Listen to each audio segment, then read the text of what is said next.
Welcome home to USA Global TV and Radio, a place where dreams take flight, with authentic storytelling, diverse perspectives and meaningful conversations, where global stories unite and bridges are built beyond all borders. Discover world-class education, entertainment, hope and inspiration. Together, we're building bridges worldwide. Subscribe to our channel, USA Global TV. Download our app, USA Global TV. Be our guest or join our team. Visit usaglobaltv.com. Thanks to our founder and executive producer, Dr. Jacalyn Kerbeck. Music score by Yeffy Tang from Cloud Road Music. Voiceover artist Mike Porter. Creative direction by Paul Garcia. USA Global TV and Radio. Your home for global connection. All rights reserved. This video and its contents are the exclusive property of USA Global TV and Radio. Unauthorized use, duplication or redistribution in any form is strictly prohibited.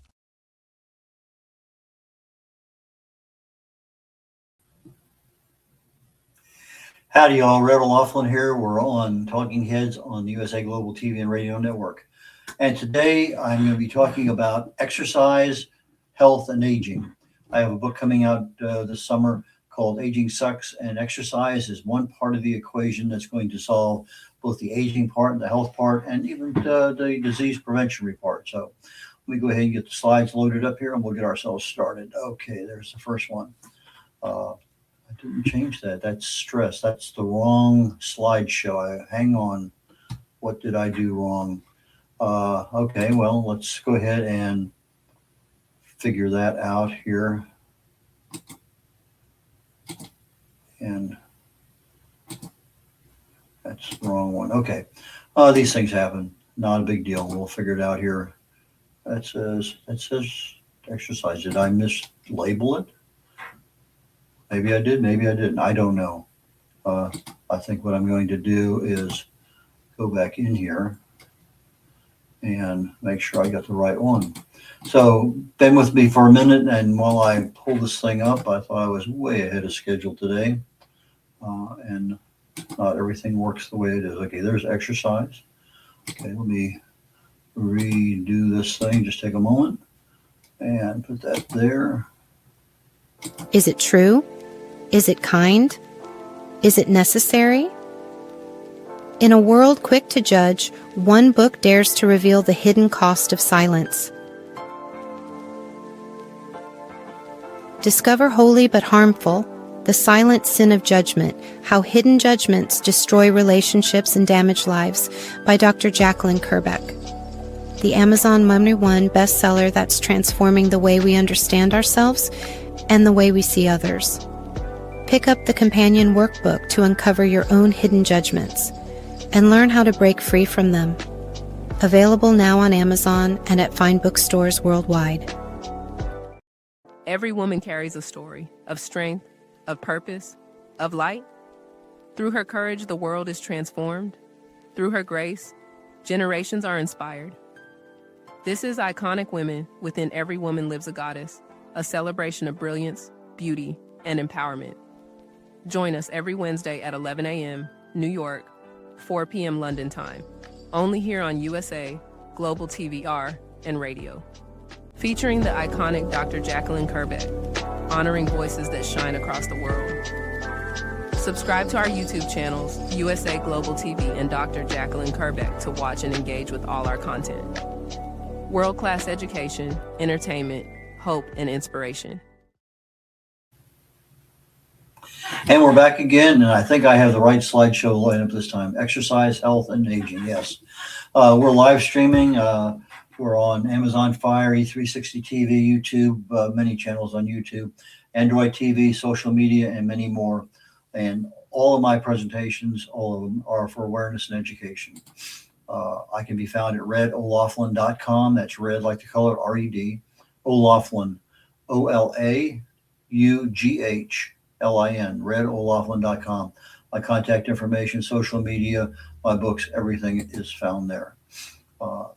From a exercise perspective, from a presentation perspective, everything can be found on YouTube at USA Global TV. Everything is live and archived. So if you want to see a show we did, 2 months ago, 2 years ago, go there. You'll be able to find it. I specialize in root cause analysis. I've been doing this for many years, probably almost 30 now, it seems like. But I took what I learned in the oil industry as to why things failed and applied that to the human body. So I'm now looking at the body, human body, cellular level, with regard to biological and chemical reactions that are going on. And I try to translate my findings so that people can make decisions. If you don't know what's going on, well, maybe have somebody explain it to you. That's what my purpose is. And then you can take that, okay, let's go to your doc or your pharmacist and say, what do you think about this? And get a professional to help you. I try to focus on what helps, but I also want to make you aware of what can make things worse. And that's what we're going to focus a lot on today, both exercise and inactivity. I consider myself an author of decision support manuals. In other words, I have something there that you can, okay, fine, let me make a decision. But I also consider myself a translator of complexity, especially in the human body. Okay. I'm a researcher, never been in the medical or pharmaceutical fields.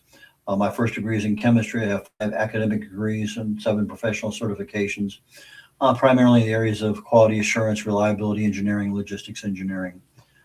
Retired in 1999 as a Navy captain, 31 years, was a naval aviator, naval flight officer. I've been to now 64 countries. I haven't updated that. I did get an invitation to Vietnam and Bosnia. Cause and effect relationships. If you treat a cause, you can probably fix it. If you're treating symptoms, you'll never fix the cause. But the problem is the cause could get worse and you never know it. Here in just a few months, we'll be married 58 years. We have 2 kids, 3 grandkids, 1 great grandson just turned 2. I'm a best-selling author of 7 books, 8 books actually. Independent publisher, over 50 books I've published for people.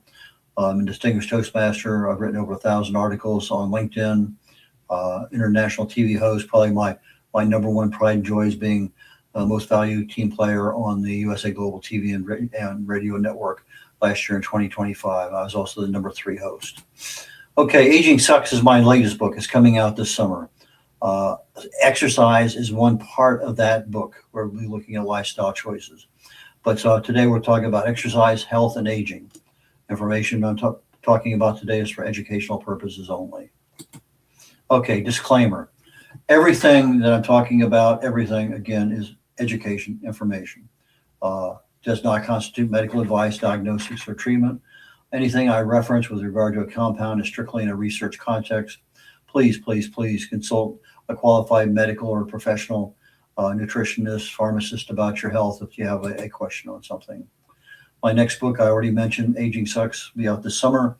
I also have a webinar series that will be able to take the aspects of the book down to ground zero, where you actually have some cold, hard facts that you can use to work with on a daily basis. Aging doesn't have to suck. Most of us believe it does. I mentioned this to several people, and I'm going to say 9 out of 10, 19 out of 20 will say, yeah. And then I get one person every so often, no, it doesn't have to. So aging involves a lot of interactions. Stress is one of them, exercise, diet, sleep. So many different interactions are out there. And that should say exercise affects our biology and increases our molecular damage. Exercise. Some of us, 20% of us in the United States, and the statistics are all over the place. So I took what I consider to be realism, average, but about 20%, 1 out of 5 of us like to exercise. Half of us don't.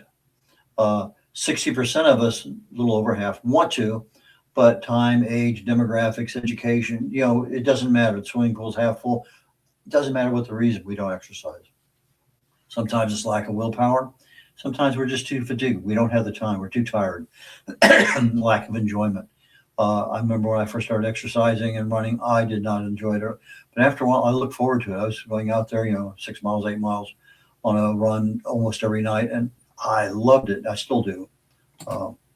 What is exercise? It's basically some kind of physical effort that is associated. Exercise, the word has many definitions, but for what we're talking about today with regard to health, exercise usually has a connotation of some goal of health or some fitness, some aspect of making you a better person. Aging Sucks. We talk about diet, stress, exercise, and sleep. They're all what we call lifestyle choices. These are decisions we make every single day. These are the habits we live with. This is the comfort zone that we live in. If you don't want to eat green anything, we don't, and that becomes our comfort zone. If you don't want to exercise, don't, and that's our comfort zone. It's a habit. So it's those things we make choices on an everyday basis.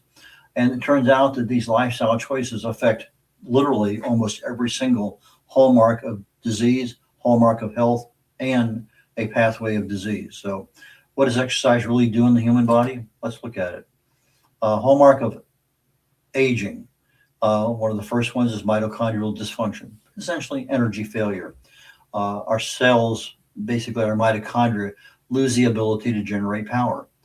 So if I'm living a sedentary lifestyle, my mitochondria, we end up with fewer of them. They're weaker. They're just not putting out the juice they used to. I exercise, all of a sudden, a thing called mitochondrial biogenesis. In other words, our bodies start making more mitochondria. In our cells, we got hundreds of mitochondria. Now, all of a sudden, we're crowding more mitochondria into each cell. So when I start having more cells, I have more power sources. I have more things are going on, less and less fatigue. PGC1 alpha is an interval training. It's kind of like the master switch to reverse aging. So if I look at anything in exercise, lots of things are there in exercise. We got strength training, we got running, we got aerobic, anaerobic, swimming, balance, stretching. There's a myriad. But if you had to pick one thing to really and truly help you in your health regarding aging, is interval training. Another hallmark of aging is cellular senescence. Senescence means dead or dying. We have these things called zombie cells. Old cells when we die, but when they just hang around, they cause damage. So if you look at a cell, it has a certain programmed life. It gets to the end of the life, and for whatever reason, it doesn't die. Now it's there. It's still there, but it's not functioning like it used to. They've given a general name of a zombie cell. And you start accumulating these things, and all of a sudden, inflammation's going up, and things are not working right. So the old cells won't die, and then start causing damage. So if I'm inactive, sedentary lifestyle, I create more of these zombie cells because that's what the body does. And the accumulation of them, they remain. They just kind of keep building. But with exercise, there's a thing called senolytic effect. That's where you are actually trying to make yourself, these are things for defying aging. So this exercise acts like an anti-aging element of our body, and they eliminate these zombie cells. So exercise creates autophagy for damaged cells. So if I look at autophagy in general, that's inside the cell. But if I look at autophagy for the entire body, now I have a process going on, exercise, that basically goes around and is looking at, and it reaches out and grabs that zombie cell and gets rid of it. So exercise helps in so many different ways. Another hallmark of aging, genomic instability. In other words, my DNA has damage, and this is aging causing wear and tear on your DNA. They're being attacked 24/7 all your life. And so as long as you're eating the right kinds of foods, antioxidants, damage gets repaired. Your immune system's good, damage gets repaired. But if you're inactive, your chronic inflammation goes up, DNA errors go up. Now we're looking at new diseases, new areas that just we don't want to have. But if I start exercising, or I am exercising, it increases DNA repair enzymes. In other words, now I have the little buddies that are out there that are, okay, this one over here needs some help, and you get over there and fix it. So it shifts the battle from one of being damage primarily to being a repairer. And 3 weeks ago, I talked about aging as being the balance between damage and repair. Our bodies are being damaged all the time. Our bodies are also being repaired all the time. It's a war of balance. So long as we can keep that repair mechanism equal to or greater than the damage that's being done, we're in pretty good shape. But as soon as that damage starts to overcome our ability to repair ourselves, now we start down that slippery slope of aging that we can't get back. A hallmark of aging, epigenetic alterations. In other words, gene control. In other words, genes are turned off and on, and sometimes they're, if are in a perfect world, the right genes turned on, the wrong genes turned off, and we're happy people. But sometimes they get turned off or on by various things. Most of the time is what we call epigenetics. In other words, my lifestyle. I'm a smoker. I'm obese. I have heart failure, I have this, I have that. All these other factors, not just the genes from your parents. Yeah, we're talking about genes, but we're not talking about the genetic profile. We're talking about genes that are actually in our body that operate on a daily basis. So as we get older, one of the hallmarks is that the epigenetic things don't work like they used to. What used to turn something on doesn't turn it on anymore, or what used to turn something off doesn't. So misinformation. We are now in that twilight zone where things are not working. We're sending the right messages, but they're not being received properly. Sedentary lifestyle, we get more harmful gene expressions programmed because the wrong genes are turned on or the right ones are turned off. Exercise, it improves what's called DNA methylation and histone modifications. These are two areas that improve our ability to turn the right genes on and keep them on, turn the wrong ones off and keep them off. And I equate it to like a software update on your DNA. We have something that goes in there, so, this is wrong, fix this, boom, and it fixes it. So another hallmark of aging, telomere shortening. In other words, at the bottom of your DNA, you have a telomere. It's like a shoelace cap. It keeps everything together. If that little plastic cap wasn't there, your shoelaces would unravel. Well, same thing. Your DNA at the bottom has a telomere. And at the bottom there, every time that cell splits into two, replicates, you lose a little bit of that telomere at the bottom. So if the telomere is that long, and every time it replicates, it keeps getting shorter. At some point in time, it's going to get down where it can't separate anymore. That is when that cell dies. That's when it's supposed to die. But aging increases the loss of telomere length because we're splitting out more of it. So if I'm obese, if I have heart failure, if I drink a lot, if I smoke, I'm adding things to my lifestyle choices that actually increase. Instead of taking this much, let's see if I can show that right. Instead of taking this much each time the cell replicates, I take a little bit more. And so I have less replications of that cell over its lifetime. Inactivity, again, this can be, and same thing with smoking, obesity, our lifestyle choice. It increases the loss of telomeres. Exercise shortens that telomere loss, reduces inflammation. So diet, smoking, obesity, weight management, stress reduction, they're all interweaved. So our lifestyle choices touch literally every aspect of aging and health. Another hallmark of aging is called loss of proteostasis, protein damage. Just in normal, 24/7 in our life, we have proteins that are operational, but sometimes they fold over on themselves. And our immune system will fix them back up. We have a ways of in our bodies of straightening up something that's not right. So, but if we are getting older, we're noticing that these proteins are folding over at a higher rate and they're starting to accumulate. So inactivity, it lowers that balance of protein synthesis to degradation. In other words, I'm not making as many. The ones I have are folding over. They're not doing their job anymore. So I'm actually losing the ability of some of the proteins I have to do the job they have. So if I exercise, it activates autophagy, it returns homeostasis. In other words, I get back to a state of being normal again.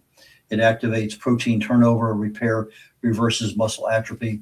So the exercise in this area here where I'm damaging proteins, it turns everything around and repairs and makes things right again. Another hallmark of aging, dysregulated nutrient sensing. In other words, everything in your body metabolically is chaos. Our bodies can't process the food, the energy efficiently. So I have, let's say I'm eating the right greens, I'm getting my right proteins, I'm getting the healthy fats. They're all coming in, they're in my body, they're getting into the bloodstream, but they're not being used because for whatever reason, the right molecule shows up, but our bodies with age don't recognize it. So as I'm looking at a sedentary lifestyle, my insulin resistance goes up, my cellular aging goes up, my accumulation of fat goes up.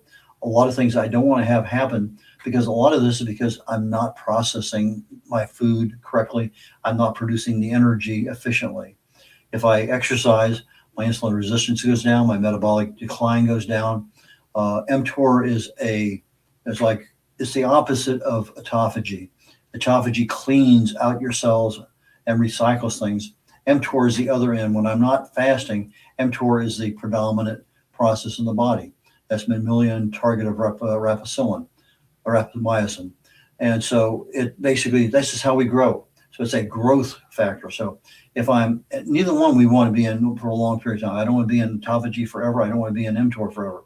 But we sort of, by default, by not fasting and not doing some other things, we kind of live more in the mTOR world.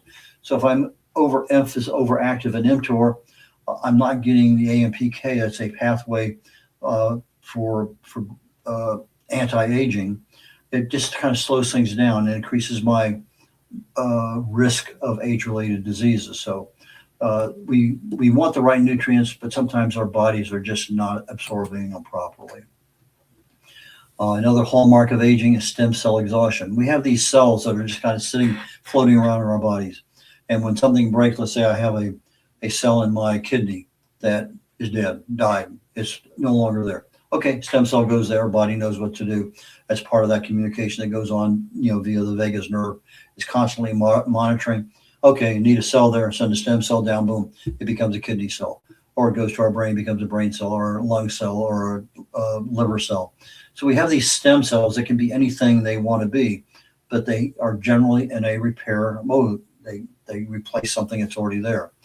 But as I get older, my body starts to lose its ability to repair myself. My aging increases, as we talked about earlier, damage and repair. If I can't repair something, my aging is definitely going to increase. So if I'm inactive, my stem cells are going to be less. The quality of my life is definitely going to change, go downward. With exercise, I actually increase more stem cells from my bone marrow. Sarcopenia, that's where you start losing muscle mass. You start seeing people with literally no muscle. They have a bone and then maybe a bunch of fat hanging down a little bit. I mean, sarcopenia is not something you want, but it's basically muscle that is no longer really muscle. It's just a tissue that's there. So if I can reduce sarcopenia through exercise because I'm using my muscles to do something, then that's something we want. So it shifts the metabolic balance from a damage perspective to that of repair through stem cells. Another hallmark of aging, altered intercellular communications, inflammation. Our cells are sending out the wrong signal. So I have a cell here. It has a signal it's sending out, and whether it's through a peptide or a hormone, and it says, okay, there's the messenger. And I'm sending out the right signal. It's going down the path, and maybe the path disrupts it, but it gets to the end and the signal is not being interpreted properly. And so now I can send the wrong signal out. I can have a problem with the pathway. I can have a problem with the reception. Lots of issues with communication in the body, and inflammation is behind all of them. When I'm inactive, my inflammation goes up. My hormones become more imbalanced. My immunity goes down. Exercise, it reduces that chronic inflammation, increases immune function. It improves our vascular function, our tissue regeneration. There's a thing called telomerase, which cancer cells take advantage of. I talked earlier about telomeres. You lose a little bit with replication. Well, telomerase is an enzyme that basically allows the telomeres to keep growing and growing and growing. They never have to die. And that's what happens with cancer cells, is they have the ability to turn on telomerase, which is in our body, and it allows cells not to die. That's why cancer cells are never ending. They just go forever, never, never. So this telomerase is something that allows we're back in touch with that, not necessarily for every cell in our body, but it's an enzyme that we can use. Hallmark of health. Now we're looking at something a little bit differently. We've gone through the hallmarks of aging, looked about exercise with inactivity and with activity. But what does exercise do with the health side of things?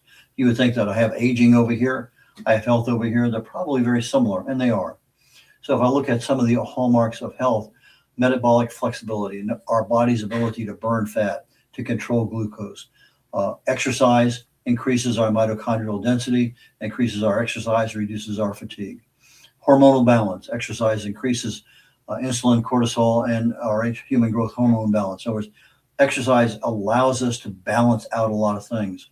So if I'm increasing things that I need to increase, I'm lowering things that I don't, I'm using things up. Immune resilience, that's really where we want to be, that are resilient in many aspects of our life. Exercise increases our defense to infection and disease. So I take a look at these things and it's just, wow, isn't that interesting?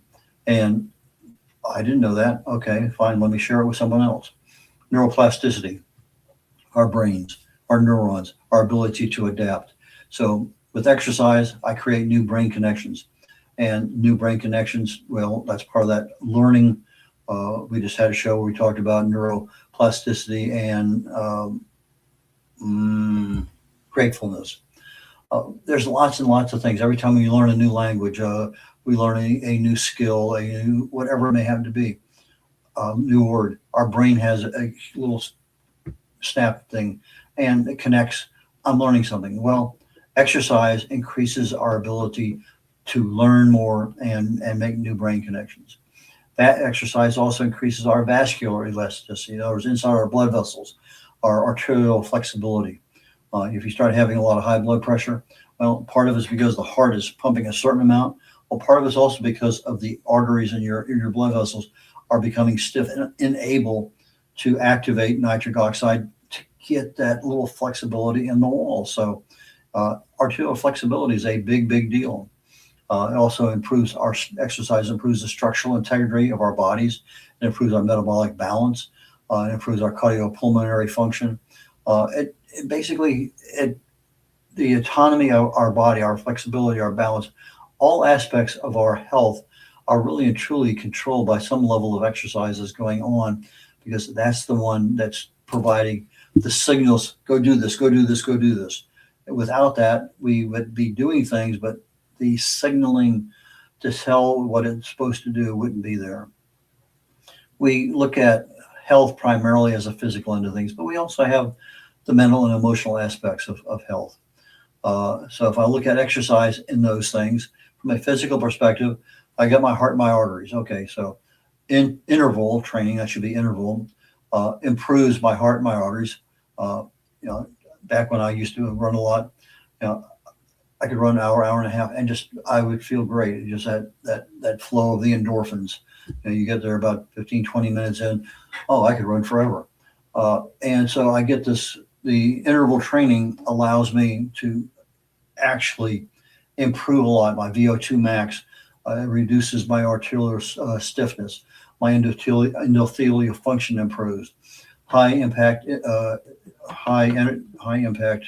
interval training reduces the plaque instability. In other words, let's say I have plaque building in my body. I have oxidized cholesterol. I have calcium. They're building up slowly in my arteries and my blood valves and other things.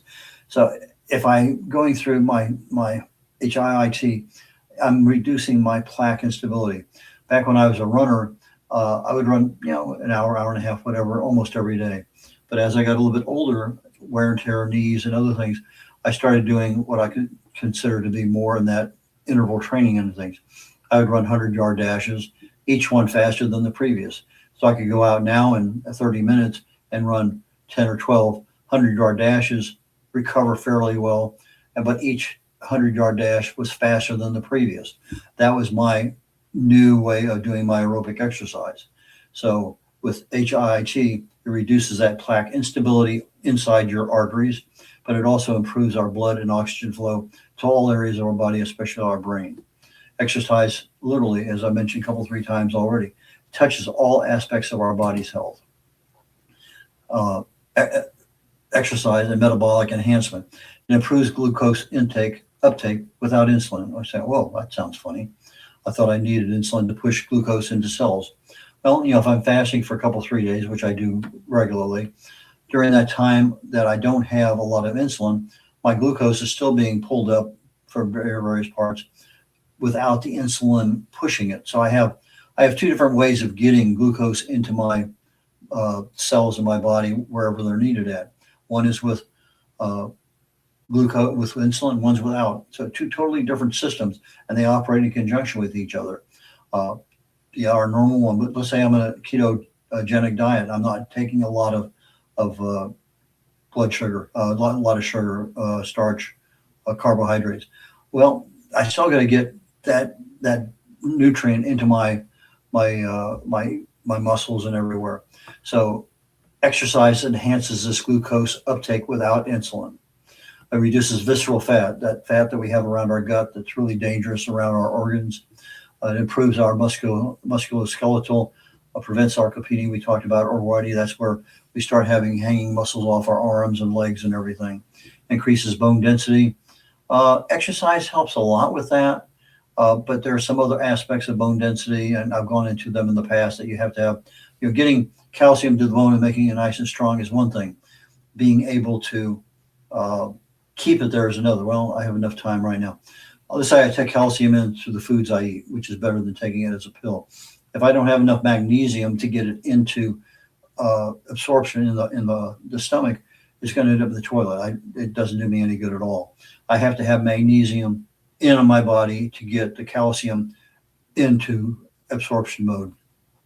As it passes through the duodenum, if I have enough vitamin D3, it's going to pull it into the bloodstream. Otherwise, it ends up in the toilet. So now I have it in the bloodstream. It's going to go to one of two places. It's going to go to my bones, or it's going to go to my heart valves and arteries. So I don't want my calcium in my heart valves and arteries. If I have enough vitamin K2, it's going to end up in my bones. So I have to have calcium, I have to have magnesium, I have to have vitamin D3, and I have to have vitamin K2 to get it to my bones. Now, keeping it there is a different animal, because what keeps it there is the pH of the body. How acidic or how alkaline is your body? If my body is alkaline enough, it's going to stay there. So anything over 7.4, 7.35 to 7.45, calcium is going to stay in the bones. If it's below 7.35, it's going to be leaching calcium out of the bones to maintain a proper pH for my blood. And if that blood gets out of pH factor, you're in a world of hurt. So it takes something to get it into the bones. It takes something else to keep it there. And that's kind of the 1 minute dissertation on that one. But exercise improves my mental capability and my brain health, primarily through increasing what they call brain-derived neurotrophic factor, basically brain fertilizer. It reduces the risk of cognitive decline, improves our cognitive protection, which is also super critical. Emotional stress and mood. Exercise is a great stress management tool, probably one of the best ones you get out there. It's rare when you come out of an exercise session where your mood's not improved. And yeah, you may not have done as well as you wanted to, but that's on slight aspect of, okay, I can do better. But from an overall body perspective, the stress is released, mood levels increase. Great stress relaxer. It decreases our chronic cortisol levels. Again, that's our stress hormones that love to store fat, particularly around our gut. Our gut has 4 times more fat storage locations than any other part of our body. Autonomic balance is enhanced. We have 2 different systems, a sympathetic system and a parasympathetic system. The sympathetic one is that fight or flight, mechanism is built into us, being a human being. But the parasympathetic is the one that calms everything down. So you have both of them there. They're operating together. You don't want one overpowering the other. I may need the sympathetic to get away from a situation or to survive something, but I don't want to live there. That just completely overwhelms my body with cortisol and other hormones that I don't want to have. My mood, exercise releases endorphins. I know definitely that feeling so many times. Increases serotonin, increases dopamine. I feel like a happy camper. So exercise resets our nervous system, especially when we have some stress spikes. So I have a bad day at work. I go stop exercise on the way home. Boom, I come home, I'm a happy camper. Yeah.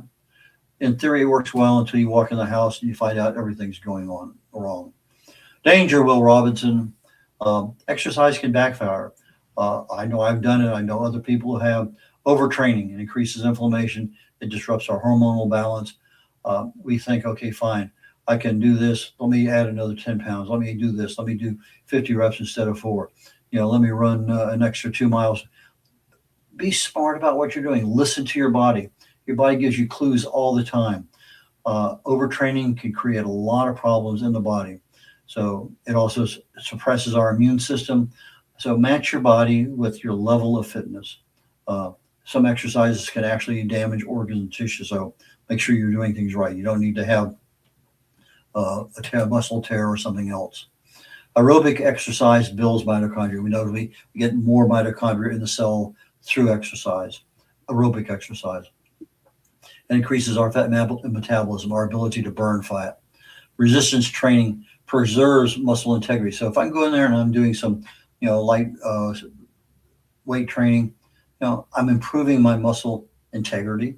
I'm also improving my longevity because that resistance training is one aspect of exercise. There's many of them. HIIT, I've talked about already. Probably one of the most powerful metabolic signals the body can get. Just like interval training, we're doing something. Okay, I'm doing it, and now I'm relaxing. Doing it and relaxing. Doing it and relaxing.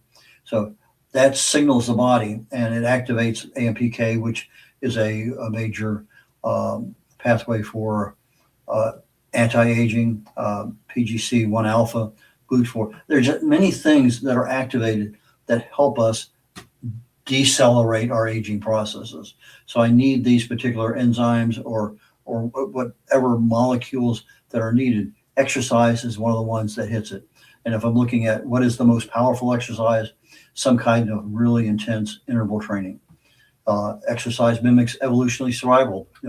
I have something short, I need a burst of power, my sympathetic nervous system is operating, then all of a sudden I can calm down a little bit, and now I allow my body to repair itself. So I go to sleep at night, the body does its repairs, but I have to have the right kind of chemicals in my body. A lot of sulfur is needed for repair. So I exercise, I need some time to repair. I think next week I'll be talking about sleep, exercise, and health. Now, sleep, health, and aging. I think that's what I'm going to be talking about. Let's talk about a couple of disease pathways here real quickly. If I'm looking at atherosclerosis, in other words, artery disease, exercise improves that endothelial function. Inside my blood vessels, how am I handling the blood flow? If I have the ability to expand and contract as my blood pressure demands are, exercise decreases the level of inflammation. It allows me to really kind of overcome that insulin resistance and risk of diabetes. It increases that glucose uptake that I talked about earlier without having insulin. And cancer pathways, exercise operates a little bit differently. We improve our immune surveillance, our ability of our immune system to actually see things. It improves the immune system too. But cancer needs things like growth signals. And if I can shut down some of these growth signals, IFG1, for instance, and I can increase my tumor suppressing molecules, I have quite a few of them that will actually suppress tumors growing through the immune system. Exercise helps significantly in that regard. Neurodegeneration, in other words, that kind of activity that happens in our brain. Exercise increases oxygen to our brain cells. It reduces the protein aggregation. In other words, one of the signs of dementia is protein aggregation. In other words, I have my, can't think of it right now, for Alzheimer's, boy, talking about mental decline. Anyway, I have proteins that aggregate and they clump on each other, and that becomes an area where the brain can't function in that area. That grows over time. And I wish I could remember the name of it, but I can't. It is what it is. Exercise is a stress signal. This is super critical. This is when we're getting down to the end of everything.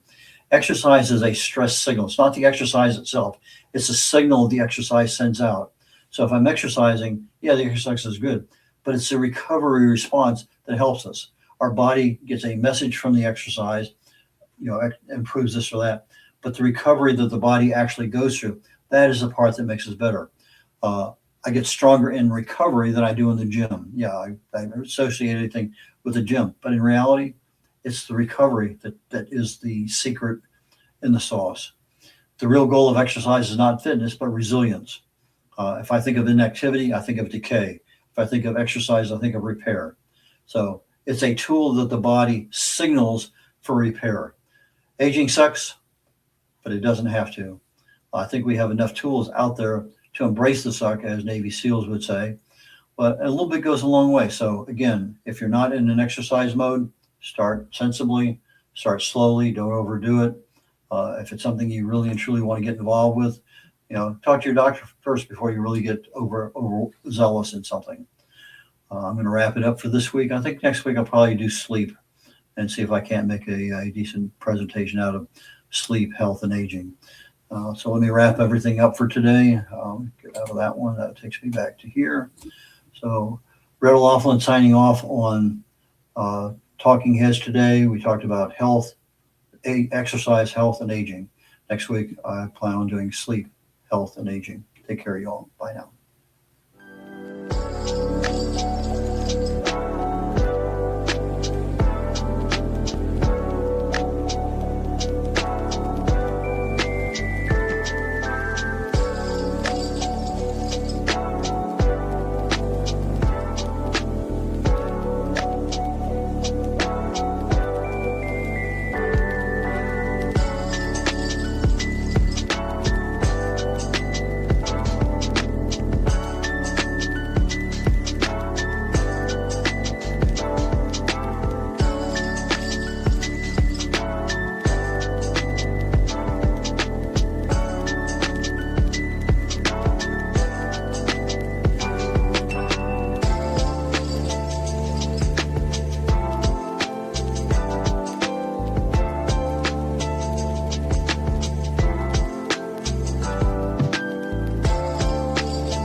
viewers and listeners of USA Global TV and Radio for joining us today.